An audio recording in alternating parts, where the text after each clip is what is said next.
इस वीडियो में लोग देखने वाले हैं कक्षा 9वीं की विज्ञान। तो विज्ञान में देखेंगे अध्याय 11। अध्याय 11 क्या है? आपका कार्य तथा ऊर्जा है। ठीक है, हम लोग इस चैप्टर का न्यूमेरिकल्स कर रहे हैं।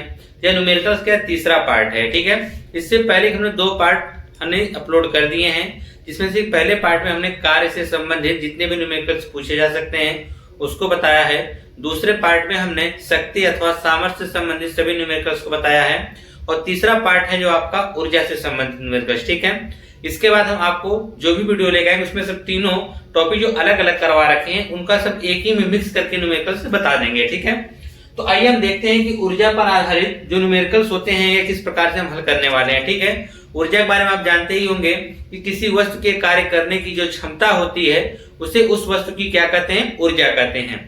मतलब वह वस्तु कितना कार्य कर सकता है वही उसकी क्या कहलाती है? ऊर्जा कहलाती है। ठीक है, उसकी जो कार्य करने की क्षमता ही होती है वह कितना अधिक से अधिक कार्य कर सकता है वही क्या कहलाती है? ऊर्जा कहलाती है। ठीक है, और आपको पता है कि ऊर्जा जो है कई रूपों में पाई जाती है। स्थितिज ऊर्जा जैसे है जो आपकी कई रूपों में पाई जाती है, जैसे यांत्रिक ऊर्जा हो गया, सौर ऊर्जा हो गया, विद्युत ऊर्जा हो गया। ठीक है, तमाम प्रकार की ऊर्जाएं होती हैं, जिसमें से हमको पढ़ना है यांत्रिक ऊर्जा के बारे में। तो यांत्रिक ऊर्जा आप जानते हैं कि 2 प्रकार की होती हैं, एक गतिज ऊर्जा और एक स्थितिज ऊर्जा। तो गतिज ऊर्जा और स्थितिज ऊर्जा के बारे में पढ़ने वाले हैं। ठीक है, तो इस पे हम न्यूमेरिकल्स करेंगे, इसके बारे में पढ़ेंगे बल्कि क्या करेंगे? इस पे न्यूमेरिकल्स करेंगे। तो आप जानते हैं कि जो वस्तु अपने गति के कारण ऊर्जा उत्पन्न करती हूँ या जिसको ऊर्जा देकर गति प्रदान की गई हो। ठीक है, तो गतिज ऊर्जा से जो हमको मिलती है, गति के द्वारा जो हमको ऊर्जा प्राप्त होती है उसे हम क्या कहते हैं? गतिज ऊर्जा कहते हैं। और गतिज ऊर्जा का सूत्र आप लोग जानते हैं, उसको इंग्लिश में बोलते हैं काइनेटिक एनर्जी, जिसे हम के से व्यक्त करते हैं। के ई भी कहीं लिखा मिलेगा, कहीं के लिखा मिलेगा। ठीक है, के बराबर हम लोग पढ़े 1/2 mv स्क्वायर। क्या पढ़े हैं? 1/2 mv स्क्वायर होता है। कहने का मतलब क्या है कि जो हमारा वस्तु होगा उसका कुछ द्रव्यमान होगा, तो उसका जो द्रव्यमान होगा और उसको जब हम गति कराएंगे तो उसका कुछ न कुछ क्या होगा? वेग होगा। तो द्रव्यमान और उसके वेग का गुणनफल उसके वेग के वर्ग का गुणनफल उसके 1/2 का गुना ही क्या कहलाता है? गतिज ऊर्जा कहलाता है। यानी हम उसके द्रव्यमान और वेग का स्क्वायर का गुणनफल जो होगा उसका आधा ही हमको क्या प्राप्त होगा? गतिज ऊर्जा प्राप्त होगी। ठीक है, तो गतिज ऊर्जा का यह सूत्र हो गया है कि के बराबर क्या होता है? 12 mv स्क्वायर। ठीक है, इसका भी जो मात्रक की बात करें, इसका भी मात्रक क्या होता है? जूल होता है। मात्रक क्या होता है? जूल होता है। तो हम इस पे सवाल लगाने वाले हैं। ठीक है, अब हम क्वेश्चंस को कैसे देख के पहचानेंगे कि हमें किसमें कौन सा सूत्र लगाना है, किस प्रकार से लगाना है? जब हम आपको सभी मिक्स क्वेश्चन करवाएंगे उसमें आपको एक क्लियर हो जाएगा कि किस क्वेश्चन में हमको कौन से फार्मूले का उपयोग करना है। उसमें आपको क्लियर हम समझा देंगे कि किसमें क्वेश्चन आपने पढ़ा, क्वेश्चन में क्या क्या मान दिया उसको लिखना है। साथ ही आपको उसमें यह पता चल जाएगा हमको किस फार्मूले का उपयोग करना पड़ेगा। फिलहाल अभी हम गतिज ऊर्जा वाला पढ़ रहे हैं। इसमें यह जो 3 क्वेश्चन आपके सामने लिखे हैं ये तीनों गतिज ऊर्जा के हैं। तो सीधी सी बात आप जानते हैं इसमें के बराबर 12 mv स्क्वायर ही लगेगा। ठीक है, जब हम लोग मिक्स क्वेश्चन पढ़ेंगे तो उसमें कब हमको कार्य वाला लगाना पड़ेगा, कब हमको सामर्थ्य का सूत्र लगाना पड़ेगा, कब गतिज ऊर्जा का, कब स्थितिज ऊर्जा का, कब संवेग, इन तमाम प्रकार के सूत्र होते हैं। हम क्या किस प्रकार से कैसे निकालेंगे जब हम मिक्स्ड क्वेश्चन पढ़ेंगे उसमें आपको डाउट क्लियर हो जाएगा। ठीक है, अभी हम आपको सिखा रहे हैं कि अलग अलग करके कि हमको जब गतिज ऊर्जा निकालना हो तो कैसे निकालेंगे। ठीक है, स्थितिज ऊर्जा कैसे निकालेंगे, हमको कार्य निकालना हुआ, बल निकालना हुआ, सामर्थ्य निकालना हुआ, तो किस किस प्रकार से निकालेंगे। ठीक है, अभी हम अलग अलग टॉपिक सिखा रहे हैं, इसके बाद हम आपको सम्मिश्र करके समझाएंगे। ठीक है, जैसे कि पहला क्वेश्चन आपके सामने दिया गया है, बहुत ही इजी है। ठीक है, बस कॉन्सेप्ट समझ लीजिए कि कैसे लगाया जाता है, बाकी किसी तरह से कोई भी क्वेश्चन देगा आप कर सकते हैं। कहा कि एक तोप के गोले का द्रव्यमान 500 ग्राम है। कोई तोप है, उसके जो गोले का द्रव्यमान दे रखा है वह कितना दे रखा है? 500 ग्राम। और एक चीज हमेशा याद रखेंगे, सवाल जब भी हम लगाएंगे MKS पद्धति में लगाएंगे। किस पद्धति में? MKS पद्धति में। M जो होता है आपका लंबाई। ठीक है, लंबाई हम लोग हमेशा मीटर में रखेंगे। K फॉर किलोग्राम, द्रव्यमान को हमेशा हम किलोग्राम में रखेंगे, समय को हमेशा किस में रखेंगे? सेकंड में। यह चीज ध्यान दीजिएगा। अगर कोई भी माप दिया हो आपको उसको लंबाई अगर दे रखा है तो सीधी सी बात उसको आप मीटर में कन्वर्ट करेंगे, चाहे वह सेंटीमीटर हो, चाहे वह किलोमीटर हो, चाहे डेसीमीटर हो, चाहे मिलीमीटर हो, कुछ भी हो उसे आप किसमें कन्वर्ट करेंगे, मीटर में कन्वर्ट करेंगे। अगर ये मीटर में है तो किलो द्रव्यमान जो हमारा होना चाहिए वह ग्राम हो, चाहे मिलीग्राम हो, कुछ भी हो, उसको हमको किसमें बदलना पड़ेगा, किलोग्राम में।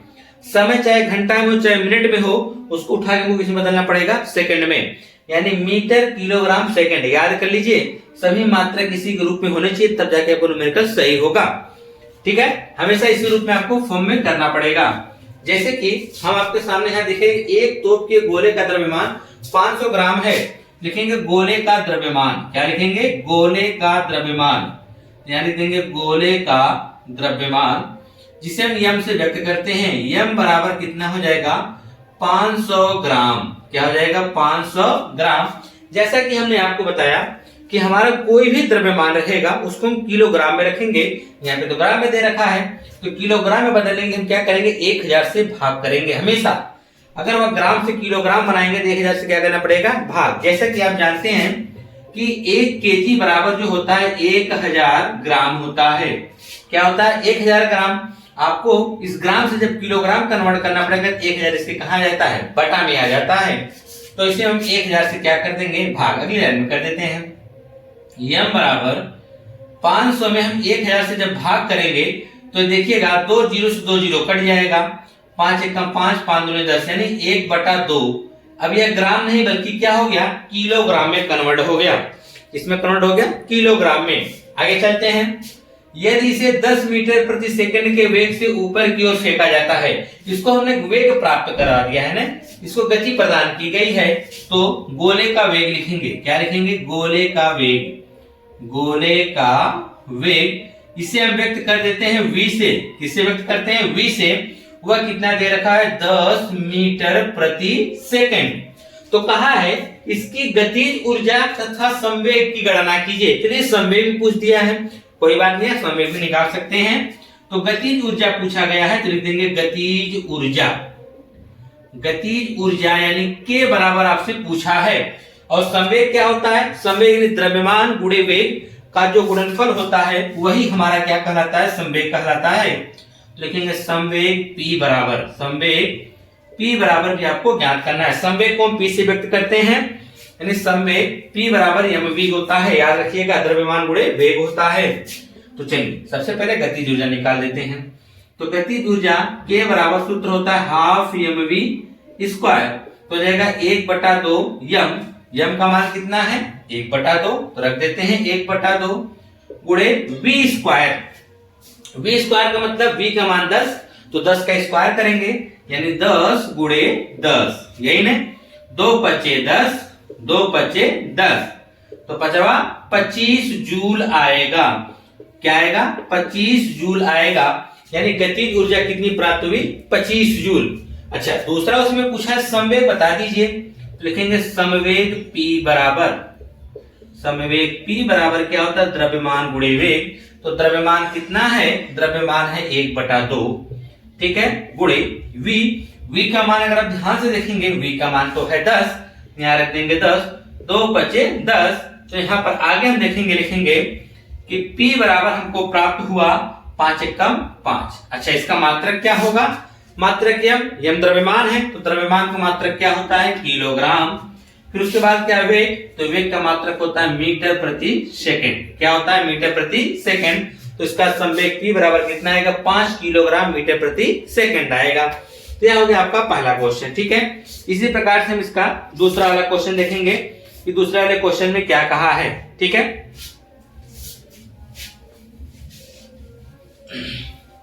दूसरा क्वेश्चन भी इसी तरह से लगेगा, बस इसमें सूत्र याद कर लीजिए और द्रव्यमान और वेग को ढूंढ लीजिए, और कुछ खास नहीं करना इस सवाल में, बहुत इजी है।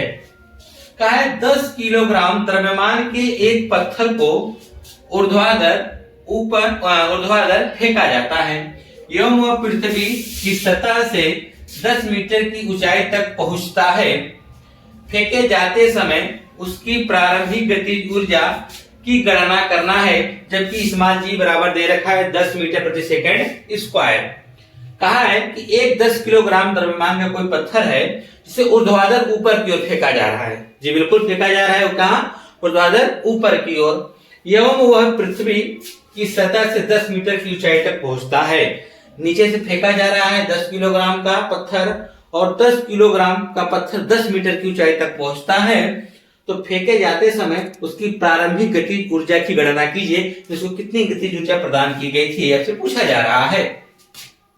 तो दूसरा वाला लिखेंगे कि पत्थर का द्रव्यमान, क्या लिखेंगे, पत्थर का द्रव्यमान, पत्थर का द्रव्यमान, पत्थर का द्रव्यमान जिसे हम व्यक्त करेंगे स्मॉल m, कितना है, 10 केजी, किलोग्राम ऑलरेडी पहले से दे रखा है। यह वह पृथ्वी की सतह से 10 मीटर की ऊंचाई तक पहुंचता है। तो यहां पर आप लिख सकते हैं ऊंचाई, यानी यहां पर दे रखा है ना ऊंचाई, तो यहां पे लिख सकते हैं ऊंचाई,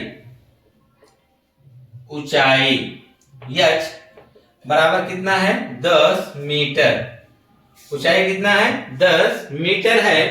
पर फेंके जाते समय गतिज ऊर्जा की गणना करना है, क्या बताना है, गतिज ऊर्जा की गणना करना है, के बराबर आपको क्या करना है, ज्ञात करना है। और उसमें दे रखा है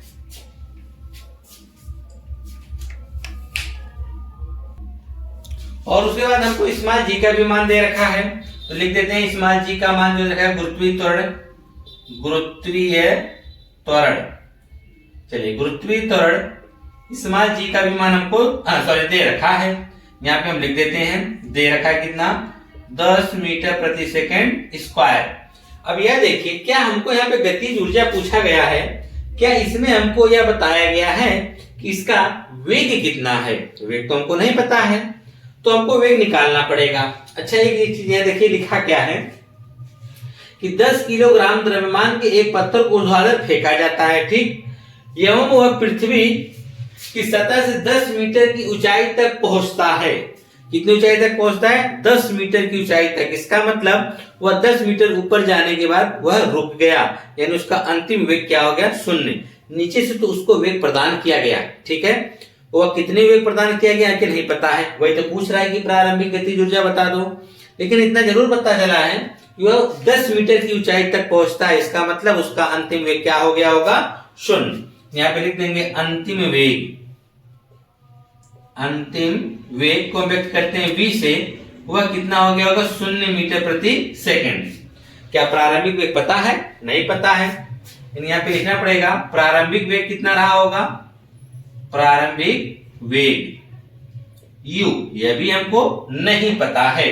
अगर हमको प्रारंभिक वेग मिल जाता तो हम गतिज ऊर्जा निकाल देते हैं। सवाल को फिर से समझिएगा, किसी पिंड को आप नीचे से फेंक रहे हैं, यानी इसको यहां से जब फेंकेंगे तो आपकी प्रारंभिक वेग हो गया, जहां तक जाएगा लास्ट में ऊपर तक, फिर वहां जाके रुक जा रहा है ना, तो उसका वह अंतिम वेग हो जाएगा, 2 वेग हुआ। तो आपसे प्रारंभिक गतिज ऊर्जा नीचे से कितना फेंका गया हमको यह तो नहीं पता है, तो लेकिन हमको एक चीज यह पता चल गया, हमको यह मिल गया कि h मिल गया, g मिल गया, v मिल गया और u है। यानी हम यहाँ पे गति के समीकरण की सहायता से हम u का मान निकाल सकते हैं। कौन सा समीकरण लगेगा, तो आप ध्यान से देखेंगे h, g, v और u है, तो इसका मतलब इसमें यस नहीं है, तो यस किसमें नहीं आता है। अगर आप यहाँ ध्यान से देखेंगे यस की अगर हम बात करें, यस यहाँ तो ऊंचाई तो दे ही रखा ऑलरेडी, इसका मतलब हमको गति का यह लगाना पड़ेगा, क्या कहते हैं आप यह यूज कर सकते हैं गति का दूसरा समीकरण, ठीक है, क्योंकि यहाँ पर समय नहीं दिया है, पहले में और दूसरे में हमको समय चाहिए, पहले समीकरण और दूसरे समीकरण को क्या चाहिए, समय चाहिए, परंतु यहाँ पे समय नहीं दिया गया है, जिसका हम गति का तीसरा समीकरण लगा सकते हैं। तो गति के तीसरे समीकरण से, गति के तीसरे समीकरण से, तीसरे समीकरण से, तो गति का तीसरा समीकरण क्या होता है, यह होता है कि v स्क्वायर बराबर u square plus 2as, yes जो होता है विस्थापन, तो यहाँ पर यस ना कर हम g कर देंगे, क्या कर, सॉरी यहाँ पर एक जगह g हो जाएगा और यस की जगह क्या हो जाएगा h, क्योंकि a जो होता है वह रेखीय त्वरण होता है और यहाँ पर गुरुत्वीय त्वरण की बात किया जा रहा है, तो यहाँ पे एक जगह g हो जाएगा और विस्थापन जो होता है वह क्षैतिज होता है, पर यहाँ पे ऊंचाई की बात की जा रही है, यहाँ पे जी यस की जगह क्या हो जाएगा, h हो जाएगा। v का मान अगर देखेंगे तो वह 0 है, तो ऑलरेडी 0 रख देते हैं। u, तो u का अगर हम मान देखेंगे तो u का जो मान हमको निकालना है, और उसके बाद यहाँ पर 2 प्लस में रहेगा 2 गुणे g का मान अगर आप देखेंगे ध्यान से, तो एक चीज और देखिए, जब हम गुरुत्वीय त्वरण के विरुद्ध जाते हैं, नीचे से ऊपर जाते हैं, तो वहां पर हम यहाँ पे क्या प्रयोग करते हैं, माइनस का प्रयोग करते हैं। इसका प्रयोग करते हैं माइनस का। गुरुत्वीय त्वरण के विरुद्ध अगर हम जाना पड़ता है, इस जी के विरुद्ध हमको कार्य करना पड़ता है, गतिज ऊर्जा प्रदान की जाती है, इसलिए क्या हो जाएगा, माइनस होगा। और वैसे भी आप देख रहे हैं, जब उसको वेग प्रदान किया गया, अगर उसका अंतिम वेग 0 हो रहा है, इसका कहने के उसमें क्या आ रहा है, मंदन हो रहा है, और मंदन की स्थिति में हम यहाँ पे माइनस का प्रयोग करते हैं। ठीक है, यहाँ पे माइनस हो जाएगा, और जी का मान अगर ध्यान से देखेंगे, जी का मान कितना है, 10 गुणे यच का मान आप ध्यान से देखेंगे तो यच का भी मान कितना है, 10, यह हो जाएगा 10। तो यहाँ पे यह हो जाएगा u स्क्वायर माइनस इधर नाम 200 हो जाएगा। ठीक है, इसको इधर कर दीजिए तो हो जाएगा 200 बराबर u स्क्वायर। जब हम इसको u स्क्वायर को इधर भेजेंगे तो हो जाएगा करड़ी में 200 बराबर u। हम इसको लिख सकते हैं अंडर रूट 2 गुणे 100, क्या लिख सकते हैं, 2 गुणे 100 बराबर u। तो आगे अगर हम ध्यान से देखेंगे 100 तो बाहर निकल जाएगा, तो u बराबर आएगा 10 करड़ी में 2 मीटर प्रति सेकंड। यानी उसका जो प्रारंभिक वेग हमको पता चल गया कितना रहा है, 10 करड़ी में 2 मीटर प्रति सेकंड रहा है। ठीक है, अब इसके बाद हम उसको क्या करते हैं कि उसकी गतिज ऊर्जा निकालने का सूत्र हमको मिल चुका है। तो निकालने गतिज ऊर्जा k बराबर हो जाएगा हाफ m, जो v होता है यहाँ पे क्या हो जाएगा, u स्क्वायर 1/2 m का मान कितना है, m का मान है 10, तो हमने रख दिया 10 u स्क्वायर का मतलब 10 करड़ी में 2 का स्क्वायर कर देना है।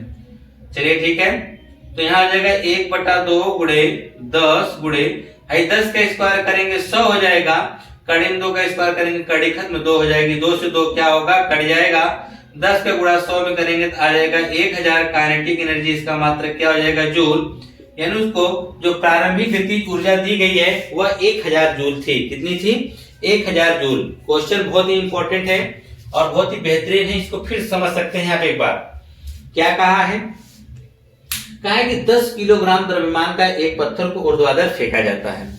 कोई भी चीज अगर हम नीचे से ऊपर की तरफ फेंक रहे हैं तो हमेशा याद रखिएगा कि नीचे से जब ऊपर की तरफ फेंकना तो उसका अंतिम वेग हम शून्य ले लेते हैं। ठीक है, तो क्यों, क्योंकि वह जब बता रहा है कि वहां तक, उसे साफ साफ बता दिया कि पृथ्वी की सतह से 10 मीटर की ऊंचाई तक ही पहुंचता है। कहां तक पहुंचता है, 10 मीटर की ऊंचाई तक पहुंचता है। इसका मतलब कि उसका अंतिम वेग क्या हो गया होगा, 0। इसका प्रारंभिक वेग कितना दिया गया, यह नहीं पता था। तो द्रव्यमान दिया गया था, ऊंचाई दी गई थी, काइनेटिक एनर्जी पूछा गया था, इसमें जी का मान दिया गया था, अंतिम वेग उसका ऊपर जाने के बाद क्या हो गया, 0। तो प्रारंभिक वेग हमको पता नहीं था, जो कि हमसे यही पूछा गया था कि प्रारंभिक गतिज ऊर्जा कितनी थी। तो हमको ये सब पता था, लेकिन हमको ये नहीं पता था कि प्रारंभिक वेग होगा कितना। तो हमने गति के समीकरण की सहायता से हमने इसका मान निकाल लिया, प्रारंभिक वेग। तो प्रारंभिक वेग हमको मिला 10 करड़ी में 2 मीटर प्रति सेकंड। तो हमको प्रारंभिक वेग जब मिल गया तो हम इसकी सहायता से हमने क्या निकाला, प्रारंभिक गतिज ऊर्जा। तो प्रारंभिक गतिज ऊर्जा की हम सोचेंगे सर यहाँ पर क्या है कि हाफ mv स्क्वायर, तो यहाँ पे v का मान क्यों नहीं रखा गया, क्योंकि ये प्रारंभिक गतिज ऊर्जा पूछा गया, यानी पहली ऊर्जा। तो होता है द्रव्यमान गुणे वेग का स्क्वायर, तो पहला वेग इसको कितना दिया गया था, u दिया गया था ना, इसलिए यहाँ पर u का मान रखा गया है। ठीक है, तो हो गया 1/2 10 गुणे u का मान 10 करड़ी में 2 का स्क्वायर कर देंगे। ठीक है, तो जाएगा 1/2 10 गुणे 10 का स्क्वायर करेंगे 100, कड़ी में 2 का स्क्वायर, कड़ी क्या होगी, खत्म हो जाएगी। उसके बाद कड़ी में 2 से 2 कट गया, 100 का 10 में गुणा करेंगे तो 1000 जूल आएगा। ठीक है, तो इस प्रकार से आपका दूसरा क्वेश्चन था। तीसरा वाला क्वेश्चन देखिए क्या कहा है। तीसरा वाला भी क्वेश्चन बहुत ही इजी है, इसे आप आसानी से खुद कर सकते हैं। तो इसका देखिए क्या कैसे किस प्रकार से लगाएंगे, बल्कि हम सोचते हैं कि तीसरा क्वेश्चन आप खुद लगाइए। आपको द्रव्यमान दे दिया गया है, ठीक है, कहा कि 15 किलोग्राम द्रव्यमान की एक वस्तु 4 मीटर प्रति सेकंड के एक समान वेग से गतिशील है, वस्तु की गतिज ऊर्जा बता देनी है। बहुत ही इजी क्वेश्चन है, इससे आप खुद स्वयं लगाएंगे। इसका आंसर कितना आएगा आप कमेंट बॉक्स में इसका रिप्लाई देंगे कि इसकी गतिज ऊर्जा कितनी आई है। ठीक है, आइए अब नई टॉपिक बताएंगे आपको कि स्थितिज ऊर्जा के न्यूमेरिकल हम किस प्रकार से हल कर सकते हैं। क्वेश्चन नंबर जो चौथा देखेंगे, यह क्वेश्चन नंबर चौथा से 7वां तक, ठीक है, यह स्थितिज ऊर्जा के रूप पे आधारित क्वेश्चन है। ठीक है, कि स्थितिज ऊर्जा पर हम लोग न्यूमेरिकल्स को किस प्रकार से हल कर सकते हैं। और आपको बता दें कि स्थितिज ऊर्जा होती क्या है। आप जानते हैं अगर किसी वस्तु को हम पृथ्वी सतह से अगर ऊपर उठा रहे हैं तो पृथ्वी के गुरुत्वाकर्षण बल के विरुद्ध आप उस पर कार्य कर रहे हैं, ठीक है। पृथ्वी यह चाहती है कि हम किसी भी सभी वस्तुओं को अपनी तरफ क्या करें, आकर्षित करके खींच के रखें, ठीक है। तो लेकिन ये जो हम लोग किसी वस्तु को उठाते हैं तो पृथ्वी की सतह पृथ्वी के गुरुत्वाकर्षण के बल के विरुद्ध ऊपर उठाते हैं, और जो वस्तु जितना ऊपर उठाते हैं पृथ्वी उसको उतना अधिक इस पर बल लगाकर अपनी तरफ क्या करती है, खींचती है, ठीक है। तो इससे यह स्पष्ट होता है कि पृथ्वी के विरुद्ध अगर हम जो भी कुछ कार्य करेंगे वह हमको स्थितिज ऊर्जा के रूप में क्या होगी, प्राप्त होगी, ठीक है। और अगर कोई वस्तु पृथ्वी सतह से जितनी अधिक ऊंचाई पर लेके जाएंगे हमको उतनी अधिक स्थितिज ऊर्जा क्या होगी, प्राप्त होगी। कहने का मतलब क्या है, आइए क्वेश्चन को पढ़ते हैं कि क्या कह रहा है। क्वेश्चन को जब हल करेंगे तो आपको और बेहतर तरीके से समझ में आएगा कि स्थितिज ऊर्जा होती क्या है। जैसे कि पहला क्वेश्चन कह रहा है कि 2 किलोग्राम की एक पुस्तक 1 मीटर ऊंची मेज पर रखी है। कोई 2 किलोग्राम की पुस्तक है, वह 1 मीटर ऊंची किसी मेज पर क्या की गई, उसको रखा गया है, और पुस्तक की स्थितिज ऊर्जा की गणना कीजिए। अब देखिए पुस्तक जो है पृथ्वी की सतह से ऊंचाई पर है, कितनी ऊंचाई पर है, 1 मीटर की ऊंचाई पर है। तो इसका मतलब पृथ्वी उस पुस्तक को हम लोग गुरुत्वाकर्षण के बल के विरुद्ध ऊपर उठा के किसी मेज पर रखे हुए हैं। तो पृथ्वी उसको चाहती है कि अपनी तरफ क्या करें, खींच ले, तो लेकिन उसके विरुद्ध यह जो कार्य किया गया है यह उसकी स्थितिज ऊर्जा के रूप में क्या हुआ है, संचित हो गया है। और हमको इसी स्थितिज ऊर्जा का मान निकालना है। तो स्थितिज ऊर्जा U बराबर आप जानते हैं क्या होता है, U स्थितिज ऊर्जा को हम U से व्यक्त करते हैं। U बराबर जो होता है किसी वस्तु का भार। भार का मतलब यह होता है अगर कोई वस्तु पृथ्वी सतह से कुछ ऊंचाई पर है तो उसका जो द्रव्यमान होगा वो उसके भार में कन्वर्ट हो जाएगा। तो उसका जो भार होगा, भार को हम बोलते हैं mg, और उसी में हम लोग यश का गुणा करते हैं, जितनी हाइट ऊंचाई पर रहेगा उसमें उतनी अधिक स्थितिज ऊर्जा क्या कहते हैं, उत्पन्न होगी, या उतनी अधिक स्थितिज ऊर्जा हमको प्राप्त होगी। यानी हम उसके भार में ऊंचाई का गुणा कर देते हैं तो हमको स्थितिज ऊर्जा मिल जाती है। तो स्थितिज ऊर्जा बराबर होता है U बराबर mgh। याद रखिएगा U बराबर क्या होता है, mgh। चौथा सवाल आप इस प्रकार से लगाएंगे।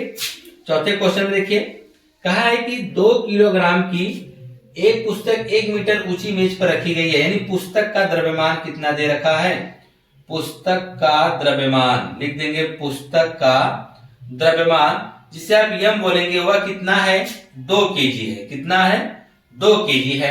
अच्छा, पृथ्वी से ऊंचाई उसकी कितनी है, ऊंचाई हम लिख देंगे, ऊंचाई h बराबर कितना है, 1 मीटर है। तो पूछा है पृथ्वी की स्थितिज ऊर्जा, लेकिन साथ ही साथ आपको इसमें जी का भी मान दे रखा है।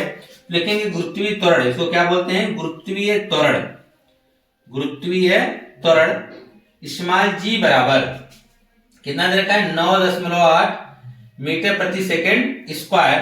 तो आपको निकालना क्या है, स्थितिज ऊर्जा। क्या निकालना है, स्थितिज ऊर्जा। स्थितिज ऊर्जा यानी U बराबर हमको क्या करना है, ज्ञात करना है। और हम जानते हैं कि स्थितिज ऊर्जा U बराबर क्या होता है, mgh होता है। U बराबर क्या होता है, mgh होता है। हम इसी फार्मूले का उपयोग करने वाले हैं, U बराबर mgh, ठीक है। m का मान आप देखेंगे कितना होगा, m का मान 2 kg है, 2 रख देंगे यहाँ पर। स्मॉल g का मान 9.8 है, तो 9.8 रख देंगे, गुणे h का मान 1 है तो हम 1 रख देंगे, ठीक है। 2 1 कम 2 हो जाएगा, कोई फर्क नहीं पड़ेगा, 2 का गुणा करेंगे, 2 बटे 16 के 6 से लेकर 2 9 18 1 और 19 16.6 जूल आएगा। इसका भी मात्रक क्या होगा, जूल। ऊर्जा का मात्रक क्या होगा, जूल होगा। तो U का मान जो हमको प्राप्त हुआ वो कितना मिला, 19.6 जूल हुआ, ठीक है। इसी तरह से अब हम इसके और भी आगे क्वेश्चन लगाएंगे।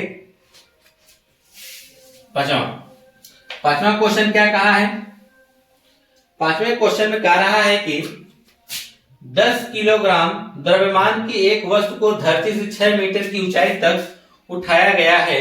इस पुस्तक में विद्यमान ऊर्जा परिकलन कीजिए। स्मॉल g का मान 9.8 दे रखा है। सेम क्वेश्चन यही है, इसे आप लोग खुद करेंगे क्योंकि यहाँ पे 2 किलोग्राम 1 मीटर की ऊंचाई पर उठाया गया था, स्मॉल g का मान वही था।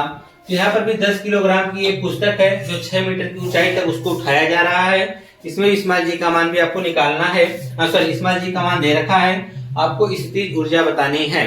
तो इसको आप सेम इसी तरह से लगाएंगे जैसे पहला लगा है। अब हम क्वेश्चन नंबर 6 आपको बताने जा रहे हैं कि क्वेश्चन नंबर 6 आप किस प्रकार से लगाएंगे। ठीक है, तो क्वेश्चन नंबर लगाने के लिए देखिए 6 में कहा है 12 किलोग्राम द्रव्यमान की एक वस्तु धरती से एक निश्चित ऊंचाई पर स्थित है। कोई 12 किलोग्राम द्रव्यमान की एक वस्तु है, वह धरती से निश्चित ऊंचाई पर है। कितनी ऊंचाई है नहीं दिया गया है। कह रहा है कि यदि वस्तु की स्थितिज ऊर्जा 480 जूल है तो वस्तु धरती के सापेक्ष ऊंचाई ज्ञात कीजिए। परिकलन में सरलता के लिए इस्तेमाल जी का मान 10 मीटर प्रति सेकंड स्क्वायर ले। कहने का मतलब क्या है कि कोई वस्तु है, ठीक है, वह 12 किलो की है।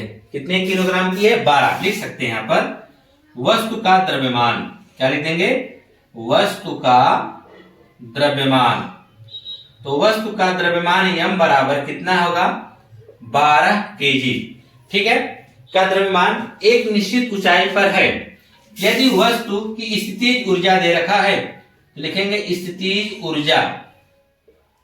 स्थितिज ऊर्जा U बराबर आपको दे रखा है कितना? 480 जूल। कितना दे रखा है? 480 जूल है। तो धरती के सापेक्ष ऊंचाई ज्ञात करना है, यानी ऊंचाई h बराबर आपको क्या करना है? ज्ञात करना है। परिकलन में सरलता के लिए स्मॉल g बराबर दे रखा है। स्मॉल g बराबर दे रखा है 10 मीटर प्रति सेकंड स्क्वायर दे रखा है। ठीक है, तो चलिए हम लोग निकाल देते हैं। हमको पता है u बराबर m g h। लिख देंगे u बराबर m g h। u का मान कितना है? 480 है, बराबर m का मान 12 है तो 12 रख देंगे। g का मान 10 है तो 10 रखिए। h तो हमको निकालना है। ठीक, यह हो जाएगा 480 बराबर 12 में 120 गुणे h, यही ना? हमको h का मान चाहिए, 120 को बटा कर दीजिए तो h बराबर आएगा 480 बटा 120। काट सकते हैं, एक 0 से 1 0 कटा, 12 कम 12 12 चौक 48, तो h बराबर आ गया 4। और आप ध्यान देंगे ये 4 जो होगा आपका मीटर होगा। 4 क्या होगा? मीटर, क्योंकि ऊंचाई हम लोग किसमें नापते हैं? मीटर में नापते हैं। बहुत इजी क्वेश्चन था। इसमें आपको जैसे ये इसके ऊपर क्वेश्चन में आपको क्या ज्ञात करना था? आपको स्थितिज ऊर्जा ज्ञात करना था। इसमें स्थितिज ऊर्जा दे रखा था, ऊंचाई आपसे पूछा था। ठीक है, आइए नेक्स्ट क्वेश्चन जो कि बहुत ही इंपॉर्टेंट है, 7वां वाला। ठीक है, 7वां वाला इसलिए इंपॉर्टेंट है क्योंकि इसमें आपसे गतिज ऊर्जा भी पूछा है और साथ ही साथ इसमें आपसे स्थितिज ऊर्जा में ऊंचाई भी पूछ दिया है। क्या रहा है 7वां कि एक पिंड का द्रव्यमान यहां पर 1.2 है कि 12 देख लें। ये 1.2 किलोग्राम है। यह 15 मीटर प्रति सेकंड के वेग से ऊर्ध्व दिशा में फेंका जाता है, मतलब नीचे से ऊपर फेंका गया। कितने के वेग से? 15 मीटर प्रति सेकंड के वेग से फेंका जाता है। पिंड की प्रारंभिक गतिज ऊर्जा कितनी है? आपसे पूछा जो हमने फेंका इसको, इसकी प्रारंभिक गतिज ऊर्जा कितनी है? जैसे कि हमने इससे पहले वाले क्वेश्चन में किया था, गतिज ऊर्जा जब हम हल कर रहे थे। फिर का अधिकतम ऊंचाई पहुंचने पर इस ऊर्जा का क्या होगा? अर्जित महत्तम ऊंचाई भी ज्ञात कीजिए। चलिए पहले क्वेश्चन में जो जो दिया पहले उसको लिख लेते हैं। दिया है, लगाएंगे कैसे? लगाने का तरीका देखिए। लिखेंगे पिंड का द्रव्यमान। पिंड का द्रव्यमान m बराबर 1.2 केजी है। कह रहा है कि यह 15 मीटर प्रति सेकंड के वेग से ऊर्ध्व दिशा में फेंका जाता है, यानी यहां से फेंका गया। कितने के वेग से? 15, यानी यह प्रारंभिक वेग है। लिखेंगे प्रारंभिक वेग। प्रारंभिक वेग u बराबर कितना है? 15 मीटर प्रति सेकंड के वेग से क्या किया गया? फेंक दिया गया। तो पूछा पिंड की प्रारंभिक गतिज ऊर्जा कितनी होगी? तो गतिज ऊर्जा तो हम निकाल ही सकते हैं। ठीक है, लिखेंगे प्रारंभिक गतिज ऊर्जा। प्रारंभिक गतिज ऊर्जा क्या होता है? 1/2 द्रव्यमान गुणे वेग का स्क्वायर। यहाँ पे वेग क्या दिया गया? u, तो u का स्क्वायर कर देंगे, कोई दिक्कत नहीं है। u का स्क्वायर हो गया। ठीक है, तो हो जाएगा 1/2 गुणे m का मान 1.2 रख देंगे, गुणे u का मान 15, तो 15 का स्क्वायर का मतलब 15 गुणा 2 बार करना पड़ेगा। अब इसके बाद 2 से इसको आप काट सकते हैं या इसका दशमलव हटा सकते हैं, इसके बटा क्या लगा सकते हैं? 10। ठीक है। अब इसको देखिए 2 से काटेंगे तो यह 2 6 का 12, 6 बार में कटेगा। अब इसको काटेंगे 2 5 10 और 2 तिहाई 6 और 5 तिहाई 15, यही ना होगा। तो यहां पर आ जाएगा गतिज ऊर्जा के बराबर 3 त्रिका 9, 9 में 15 गुणा करेंगे, 15 9 में 135, इतना क्या आ जाएगा जूल, इतना क्या आ जाएगा जूल आ जाएगा। ठीक है। आपसे देखिए पूछ रहे प्रारंभिक गतिज ऊर्जा कितनी होगी, तो आपने बता दिया प्रारंभिक गतिज ऊर्जा जो उसकी होगी वह 135 जूल होगी। कितनी होगी? 135 जूल होगी। अब यह बताइए कि कहा है कि अधिकतम ऊंचाई पर पहुंचने पर इस ऊर्जा का क्या होगा। 135 जूल की ऊर्जा जब उसको हमने इसके वेग से फेंका कितने 15 के, इसमें जो गतिज ऊर्जा प्रदान हुई वह कितना हुई 135। यह तो गतिज ऊर्जा थी। अब इसका प्रारंभिक वेग, अब यह नीचे से ऊपर जा रही गुरुत्वाकर्षण बल के विरुद्ध कार्य कर, इसका मतलब धीरे धीरे इसका वेग क्या हो रहा है, घट रहा है। जैसे जैसे ऊपर जाएगी इसका वेग घटते जाएगा और एक स्थिति ऐसी आएगी कि यह वस्तु जाकर वहां पर स्थित हो जाएगी। स्थित होने में कुछ क्षण के लिए वहां रुकेगी, तो यह जो गतिज ऊर्जा है कन्वर्ट होगी स्थितिज ऊर्जा में। तो वही पूछ रहा है कि अधिकतम ऊंचाई पहुंचने पर, मतलब अधिकतम ऊंचाई जब पहुंच जाएगी, अब उसके बाद जब गिरने वाली होगी तो उस स्थिति में उस ऊर्जा का क्या होगा। तो गतिज ऊर्जा जो थी अब वहां पहुंचने के बाद वहां से स्थितिज ऊर्जा में कन्वर्ट हो जाएगी, फिर पुनः नीचे पृथ्वी की तरफ आने लगेगी। तो लिखेंगे गतिज महत्तम ऊंचाई पहुंचने पर, लिखेंगे अधिकतम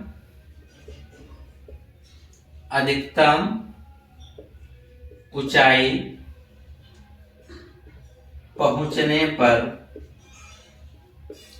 पर गतिज ऊर्जा स्थितिज ऊर्जा में बदल जाएगा। इसकी स्थितिज ऊर्जा में क्या हो जाएगा, बदल जाएगा। यानी के बराबर हो जाएगा यू, और यू बराबर हो जाएगा 135 जूल। यू बराबर कितना हो जाएगा 135 जूल हो जाएगा।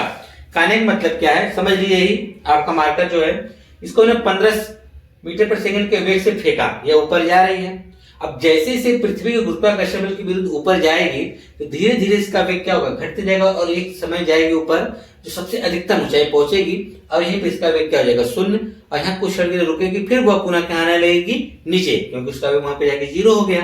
तो यहाँ पे जब रुकेगी तो ये जो गतिज ऊर्जा थी अब वहां कन्वर्ट होगी किसमें, स्थितिज ऊर्जा में। तो यही कहा है कि अधिकतम ऊंचाई पहुंचने पर जो गतिज ऊर्जा होगी वह स्थितिज ऊर्जा में क्या होगी, बदल जाएगी। यानी यू बराबर जो आपको भी मिल जाएगा कितना 135। लेकिन उसने कहा अर्जित महत्तम ऊंचाई भी बता दीजिए कितनी होगी। महत्तम ऊंचाई बताना है तो हमको लगाना पड़ेगा यू बराबर mgh से, यही हमको मिलेगा क्योंकि हमको यू का भी मान मिल गया है, एम का मान दिया हुआ है, जी का भी मान हमको पता है, जी का मान 9.8 दे रखा है। ठीक है, यहां से हम निकाल देंगे यू का मान कितना रखेंगे 135 बराबर एम का मान 1.2, जी का मान 9.8 गुणे एच दे रखा है। तो सीधी सी बात है, अगर हम यहां देखेंगे हो जाएगा 135 गुणे 10 बराबर क्या कर देते हैं, बराबर कर देते हैं। तो यह हो जाएगा 12/10, यह हो जाएगा 98/10 गुणे में क्या एच। इसको सरल करने का तरीका है, दशमलव हटाएंगे, बटा में 10 लगते चला जाएगा। ठीक है, अब इसको हमको काटना है, किससे काटें। तो अगर आप देखेंगे, चलो हम इसको अगर किससे काटें, क्या कहते हैं, पहले 3 से काट के देखते हैं। 3 से काटेंगे तो ये 3 चौक के 12 होगा, ये बचेगा नहीं हो जाएगा 15, 3 5 15 और 3 से 4 बार में कटेगा, यही ना। और उसके बाद ये किसी से कटने वाला नहीं दिख रहा है, अगर आप इसे 3 से काटेंगे तब भी नहीं कटेगा, यह 45 हो गया। ठीक है, तो यह हो गया 45, दोनों बटा में जरा के गुणा हो जाएगा 100, और बटा में 4 गुणे 98 आ जाएंगे, बटे में क्या आएंगे 4 गुणे 98 बराबर एच। क्वेश्चन को फिर से समझिए, या सीधे गुणा करो, हटाओ इन सबको। ठीक है, क्योंकि वैसे भी पूरा मान कटने वाला हमको नहीं दिख रहा है, गुणा करके डायरेक्ट भाग करते हैं, जो भी मान आएगा देखेंगे। यह 135 से रहने दीजिए, 1.2 का इसमें गुणा करते हैं 9.8 में, यानी 9.8 में आप जब 1.2 का गुणा करने जा रहे हैं 12/96 9, 12 नवा 108, 108 में अगर आप 9 जोड़ेंगे तो हो जाएगा 117 और 2 अंक पे दशमलव यानी 11.76 आएगा और गुणे में क्या आएगा यच, यही नहीं आएगा। अब उसके बाद हम यच का जब मान निकालेंगे तो इसके बटा में आ जाएगा तो हो जाएगा 135 बटा में 11.76 बराबर में यच। ठीक है, अब उसके बाद देखिए क्या करने वाले हैं। अब यह जो होगा दशमलव हटाएंगे ऊपर 2 जीरो बढ़ जाएगा तो जाएगा 135 से यहाँ देखिएगा लगा दे रहे हैं यहाँ पर तो हो जाएगा 135 के बाद ऊपर डबल जीरो दशमलव हटाएंगे तो जीरो लग जाएगा तो हो गया 1176 बराबर में क्या यच। तो इसे आप काटना चाहें क्या यह 4 से कट सकता है। अगर ये हम देखेंगे 4 से अगर इसको हम काटना चाहते हैं कट सकता है। ठीक है, तो ऊपर भी 4 से कट जाएगा। चलो 4 से काट के छोटा कर देते हैं। जब 4 से इसको काटेंगे इसको 12 को 4 3 12 एक बचा हो गया 15। ठीक है, फिर जब 15 हो गया तो 4 3 12 3 बचा हो गया 30। ठीक है, 4 7 28 हुआ 2 बचा 4 बचे 20। इसको 4 से काटते हैं तो आप देखेंगे 4 दूना 8 3 बचा हो गया 37। ठीक है, 4 बटे 32 3 बचा हो गया 36 4 नवा 36। अब ये किससे कटेगा, अगर हम देखें तो ये 3 से कट जाएगा। क्या ये भी 3 से कटेगा? जी बिल्कुल 3 से कटेगा, काट देते हैं। 3 से काटेंगे तो यह कटेगा, नहीं कटने वाला 3 से। ठीक है, यह हो गया 289, यह नहीं कटेगा 3 से।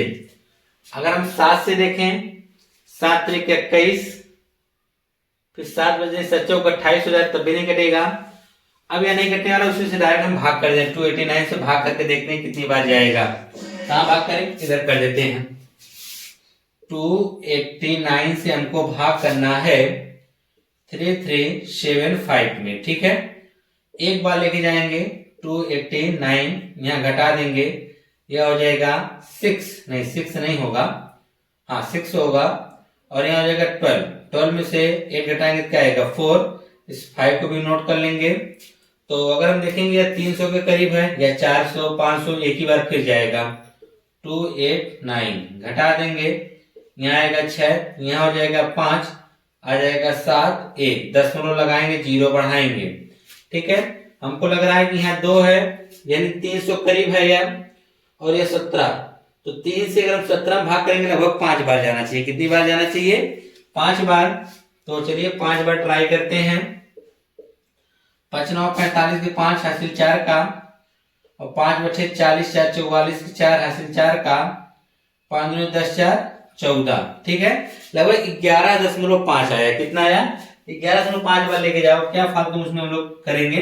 यहाँ पे डायरेक्ट लिख देते हैं यच बराबर जो हमको आया कितना आया 11.5 मीटर लिख देते हैं। कितना आएगा? 11.5 मीटर आएगा। हो सकता है इसमें थोड़ा मिस्टेक हुआ होगा, तो लमसम में यही कराना है, उत्तर यही दिया भी है। ठीक है, तो आया होगा 11.5 मीटर आएगा। उसकी जो महत्तम ऊंचाई कितनी पहुंची होगी, वह 11.5 मीटर की ऊंचाई पर यह पहुंचा हुआ है। ठीक है, तो इस प्रकार से आपने यह देखा। हाँ, इसके बारे में और बता देते हैं आपको। यह जो पिंड था, सवाल द्रव्यमान दे रखा था, इसमें आपको गतिज ऊर्जा पूछा गया था। हमने गतिज ऊर्जा निकाला जो कि 135 आया, और उसने कहा कि अधिकतम ऊंचाई पहुंचने पर इस गतिज ऊर्जा का क्या होगा। क्या कहते हैं, गतिज ऊर्जा जो कि स्थितिज ऊर्जा में बदल जाएगी। स्थितिज ऊर्जा बराबर जानते हैं U बराबर mgh। यहाँ से हमने h का मान निकाला 11.5 आया। तो आपने यह देखा कि क्या कहते हैं स्थितिज ऊर्जा और गतिज ऊर्जा के क्वेश्चंस को देखा। ठीक है, इसकी अगली वीडियो में हम क्या करेंगे, इन सभी को मिक्स करके लेके आने वाले हैं क्वेश्चंस को। ठीक है।